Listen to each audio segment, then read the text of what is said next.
All right, so here we go with the last layout for week 3 DGVPT.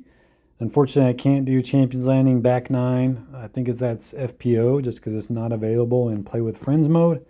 And that's the only place we have access to this disc. But we're going to do Wet and Wild. I want to show you one more time how to find these layouts that are just by name. So you go to the Global Disc Golf page, go to the menu over here on the left. This is from the phone kind of view of this web page.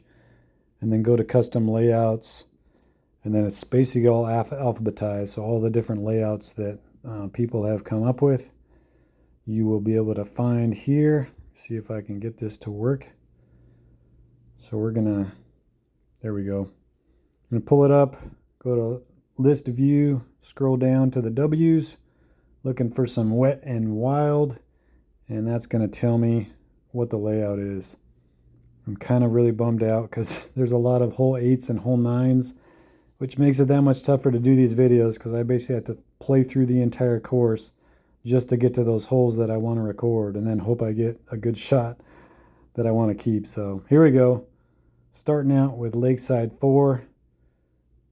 We already did this one earlier in this event. I decided to go back to the PD2 on a backhand, but this time I'm going to go more kind of my old line with the glide roll rive, just nice and low. I'm going to put a little more anhyzer on than I usually do with the glide roll rive. That one's really cutting it close with that sail, but I do like aiming lower. That way it takes some of the fade out of it and I can go a little more right at it. But I really like that play with the PD2 there. Make sure I get over. Might have a little bit of a throw in, but this one, Frozen Valley 3. So I kind of played around with this line for a while, and I actually really like this little power down paradigm water skip. Bottom chevron on the base of that tree, and then just a straight pull middle shut, like kind of middle of that second to last Wi-Fi. And then it'll just slow down and start to fade. And I threw this 3 different times and 3 different winds, and I got it all 3 times. So this is what I'm going to go with. You may not like this one. You may just take a safe route for birdie on the right side rather than get aggressive, but this is the line I'm going to be going with here. Just a power down water skip paradigm, and then skip it up onto the ice and have a nice safe eagle throw. This one, a little nerve-wracking. I'm used to throwing the sticky or roll sapphire. PD is going to be a little longer. I'm going to use the same line. It's kind of a safe ace line in a one wind, but there's always a chance you hit the basket or go a little too far left and then you end up in the water. I'm going to put a little bit of hyzer on it because of this wind and because the PD is more stable. This has got a fade. Oh man, okay, we got pretty lucky there. You want a little more fade on that. You want to miss, if you're going to miss the basket, you want to miss it just to the right of it, and it's going to be a safe shot.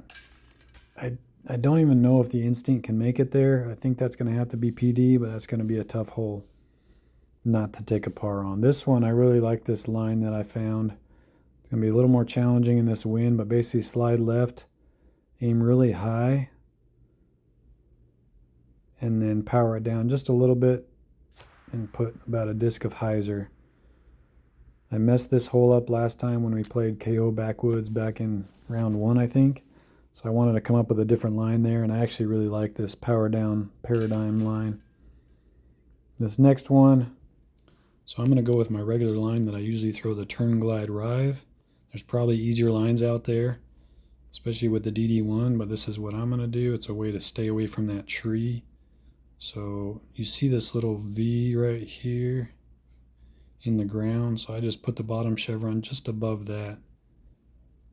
I'm going to go a little higher just because this doesn't quite have the lift that the rive does. I'm going to do similar anhyzer, a little bit more than half.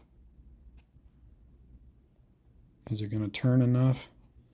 This is a little more left than I like, but as long as it hits this hill just right, it should stay safe. Don't go in there. Okay, we're going to get lucky here. So I needed just a little bit more turn on that. But I like that I can use the same line that I'm used to. So let's see here. I want to try to get the eagle here. I'm going to just put a touch of hyzer just to make sure it doesn't go in the water. And hopefully it skips down this left side. This should be good for an eagle. Oh yeah. So a little DD1 times 2 on this hole. Ideally, you can get a little better tee shot and then not really need it on the second shot, but worked out just fine, and we get the eagle. Now we go on to Pioneer Bay 2. This one's pretty straightforward. I just had to kind of learn a backhand line. I just don't want to go in the water. So this isn't the rive that I'm used to, so I'm going to aim a little more left and higher than I normally aim. That way I can still do kind of a straight pull down. But by aiming this high, it should have plenty of time to start fading away from the water. Still going to turn around that tree. I think I might aim a little more right than that, but that's pretty close to what I'm going to go with. And then from here, it's pretty easy save from here. 441 headwind. I think I'm going to go with a PD2 just to be safe. I think the regular PD is going to be not enough. The paradigm might be all right, but I felt pretty good about this PD2, and a little strong. Might have been a too much, but we got away with it there. Paradigm probably a better bet for that shot, depending on how far back you are. And then this one, Ikigai Springs 8, depending on the wind, the PD can work in a calm wind on a backhand, but I wanted to come up with a water skip line that I liked, and this is what I came up with. Another power down, so slide right, top chevron or bottom chevron right where the water meets the mountain. And we're going to go right in between the last two Wi-Fi and about a half a disc of hyzer. A little too much, take a little off right about there. And I really liked this one in a lot of the winds. Just throws it up and then it slowly starts to fade with that paradigm. One big skip in the water, and it gives you a nice look at eagle for Ikigai Springs 8. So that's a water skip line I really like. Next hole is going to be Northern Lights 3, and this is a nice one wind, so I'm just going to show you the safe way to play this for birdie, since I don't really have a disc that I love to go for it.